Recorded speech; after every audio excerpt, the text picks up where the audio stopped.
All right, Shalom. First and foremost, I want to give all praise and glory to Yahweh, Bahashim, Yahushai, Bahashim, Rachak, Radash. Double honors to the elder apostles of Great Millstone, and salutation and much love to you, Akim, out there, pushing out this word in truth and sincerity. And I just want to do a quick lesson concerning the, the Hellenization of the Israelites. Okay, because you got people thinking that when the scriptures in the New Testament speaks about the Greeks, that it's talking about, okay, Edomites, so to say. All right. And that's 100% incorrect. All right. Let's get this preset real quick. This is what people like to go to. Such people as Vocab Malone, among others. But he looks like he's gonna be the topic of the week, the flavor of the week, as the apostle like to say. All right.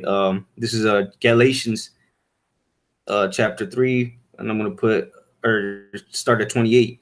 Galatians 3 and 28. There is neither Jew nor Greek. There is neither bond nor free. There is neither male nor female, for ye are all one in Hamashiach Yahushai. All right. And that's talking about Israelites, man. It doesn't matter if they were calling themselves Jews. It didn't matter if they were calling themselves Greeks, because ultimately they were all Israelites. Okay. And it's not really much to it, man. It's as simple as that. All right. Here's to prove that. Let's go to Acts,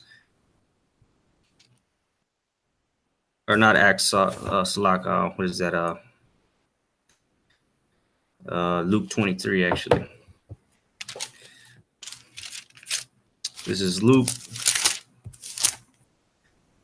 chapter 23, and I'll start at 37. Now, if the Greeks were talking about everybody, all right, that was calling themselves an actual Greek, and it wasn't talking about those Israelites that were speaking in the Greek tongue, okay, those that were Hellenized, all right, under the Greek Empire, all right, under the starting under Alexander the Greek, all right, all the way up to the end of the Greek Empire, okay. If it wasn't talking about them, all right, the Greek speaking Jews, so to say, or the Israelites that spoke Greek, then why would they say this at the crucifixion of Yahushua? And this is Luke 23, and I'm gonna start at 37, and saying, "If thou be the king of the Jews, save thyself." So why didn't the soldiers there that were mocking him, why didn't they say, if you be the king of everyone or the whole world? No, they said, if you be the king of the Jews, save thyself. And then verse 38 says, and a superscription also was written over him in the letters of Greek and Latin and Hebrew.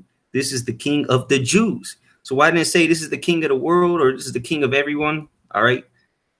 Because what? He was for the Israelites, according to Matthew 1. All right. Among very many other chapters or verses. All right. This is Matthew 1 and 21. And she shall bring forth a son, and thou shalt call his name Yahushai, for he shall save his people from their sins. And how did he save his people from their sins? By the shedding his blood, right? On the cross, all right, at the crucifixion. That's how he saved his people ultimately. We're ultimately saved by Yahweh Bashim Yahushai's blood, all right, that grace that he gave us, right?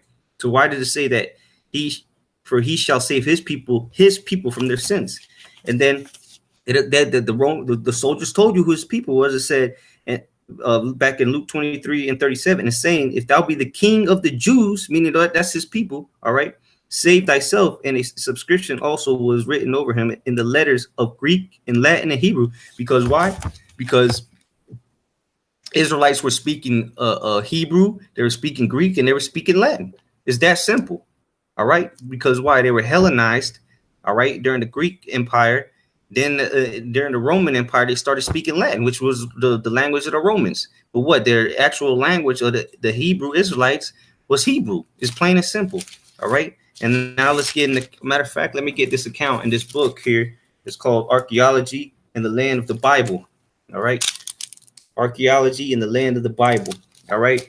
And it's written, the author it's actually Amalek. It could be Amalek, but it is a Jew, Professor Avraham Negev, professor of classical archaeology, the Hebrew University of Jerusalem.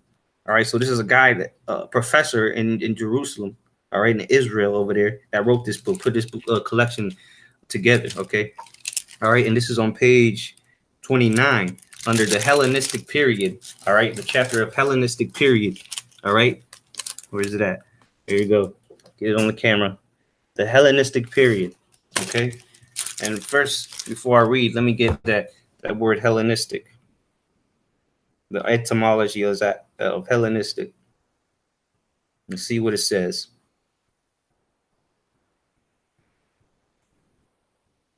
Hellenistic. Hellenistic. Of or pertaining to Greece and its culture. Okay. One who uses the Greek language, though not a Greek. Hellenist. That's what Hellenist means. All right. It's related. All right.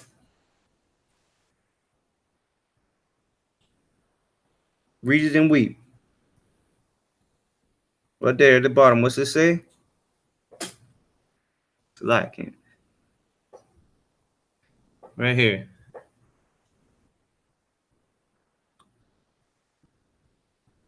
One who uses the Greek language, but though not a Greek.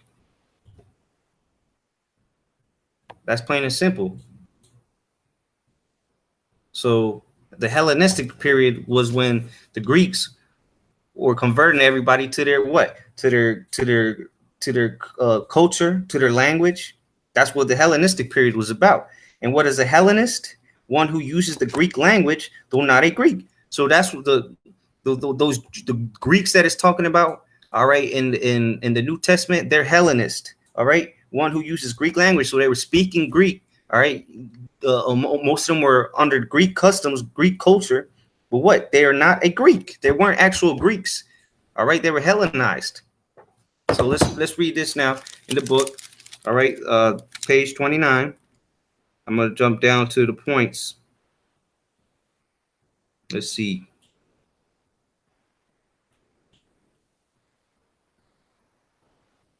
Let me just get a couple points on this because there's a lot in here.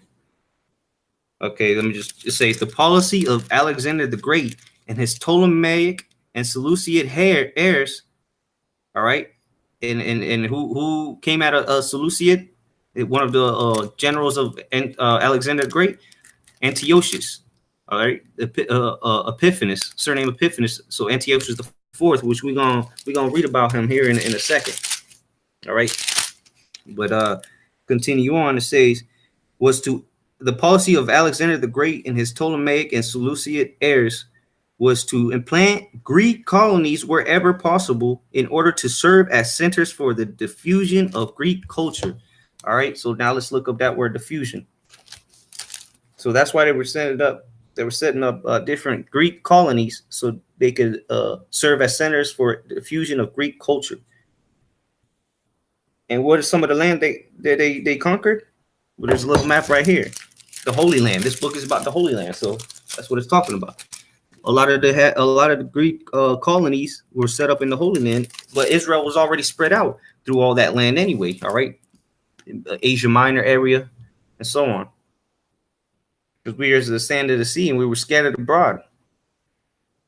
All right, diffusion. It means pouring forth, apart in every direction, pour out, scatter. So they were trying to scatter the Greek culture. All right, that's why it's called the Hellenistic period.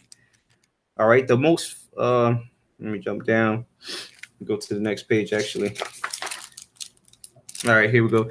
Culturally, this is page 30. Culturally, the Holy Land, meaning the land of Israel, all right, our homeland, the Holy Land became part of the Hellenized world. All right. Although the number of sites of the Hellenistic period which have been investigated is small, there is enough evidence to show that Greek classical architectural orders were employed in the Holy Land in this period. Okay. So there you go. Let me get one more point out of this book. The Hellenistic Western influence was decisive in all other aspects of material and cultural life. Greek became the main language of the inscriptions of the ethnic groups, and only few pottery types are sufficiently free of Hellenistic influence to be considered purely local. So Even their agriculture was changed, man. So what? A lot of those people were being considered Greeks. Okay, and now let's get an account of when that happened. All right, because it's in the scriptures. All right, now we're gonna get this out of the Bible.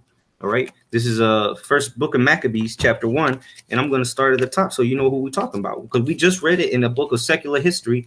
Because it doesn't quote no scriptures in there. It's straight facts, artifacts. Okay, because as a matter of fact, what was the archaeology? What is that? Okay, let's get it, because that's what it's called. It's called archaeology in the land of the Bible, right? So let me see here.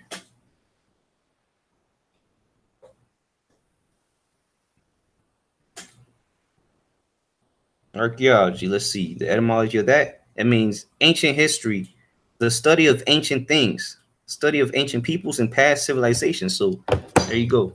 He was a professor of ancient study. Okay, this is First Maccabees 1:1, and it happened after that Alexander, son of Philip, which was Philip II. All right, and that's secular history. You can Google that. The son of Philip the Macedonian, who came out of the land of Chittim, had smitten Darius, king of the Persians and the Medes, that he reigned in his stead the first over Greece. Okay, so let me go straight down to the point I'm trying to get to. And after this, they verse chapter 7. So Alexander reigned 12 years. Oh, what is that? Okay, and then died, and his servants bear rule, everyone in his place. All right, being his generals, his 4 generals took over, which it was originally 5, but you go to the history and find that out for yourself.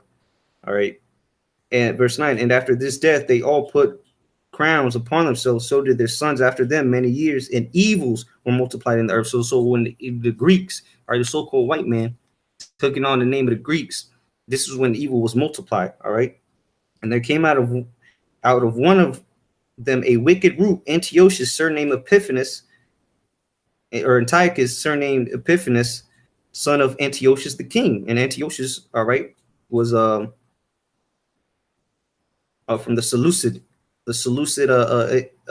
General Seleucid, all right, the son of Antiochus the king, who had been in hostage at Rome, and he reigned in the 113th year of the kingdom of Greeks. All right, but now let me get to the point of the part of the Hellinization that's actually accounted for in the scriptures. All right, this is still First Maccabees chapter 1, 40 and verse 41. Moreover, King Antiochus wrote to his whole kingdom that all should be one people. And what people were they going to come under? The Greeks, because he was a Greek, right? This was the Greek Empire, and that all should be one people, and everyone should leave his laws. So all the heathen agreed according to the commandment of the king. And so all the other heathens, because it's not that just the Israelites that were conquered during the Greek Empire, was there was Persians that was conquered and so on. All right.